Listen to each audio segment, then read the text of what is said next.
It's interesting because before this started, I wanted to show you a piece of video because it really it stuck out to me today in our newscast. But on Long Island, there was a school board meeting, and as part of it, teachers who weren't able to be honored last year because of what happened with the school year, they were supposed to be honored. But there was also supposed to be a conversation about mask wearing in school. So let's just take a look at what happened during the school board meeting.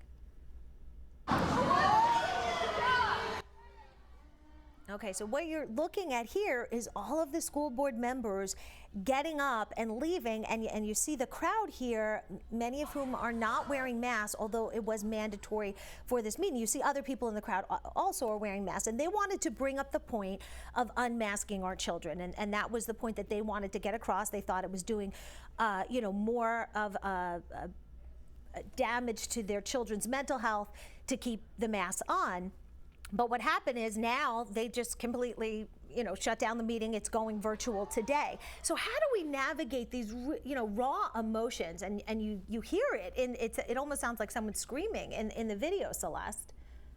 Yeah, a lot of this, there's two things going on here that I see. Number one is that sadly, something which is very personal, which is our own health and the health of our families, our children, has gotten wrapped up in politics.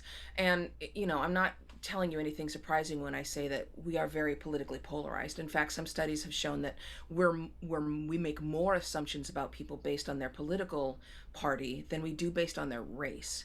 So we're very polarized at this point.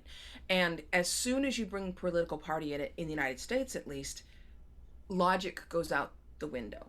So that's number one. Many of us are not behaving logically. The other thing is that while people have very heightened emotions right now, your emotions can change if you stop and think things through, try to think them through from another perspective. So let me give you and the audience another thought experiment here. Let's say that you were trying to see a specialist, a doctor, and it took you 2 months of steady calling to finally get an appointment.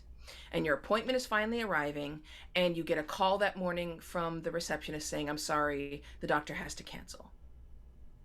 You're mad, right? I mean, it took you forever to get it, and Absolutely. It's very upsetting. So then you finally get another appointment. You go in to see the doctor, and the doctor starts out by saying, "I'm so sorry I had to cancel. That earthquake happened in another country, and I rushed over there to treat trauma victims."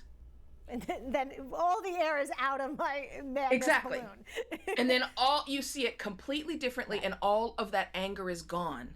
And that's sort of here. We are failing to do this. We're failing to think through, why is this other person making this decision? Are there any good reasons that I could think of that would make me make the same decision in their place? That's what we're failing to do. And so we're simply escalating it in our minds. But emotions are not you. You're not the emotions you feel. You may feel angry, but you're not an angry person. Emotions can change, and you can change them. You are able to get yourself to a place of calm. For me, that involves working out, but I'm 100% with you because if I feel that way and then work out, I feel a lot better after.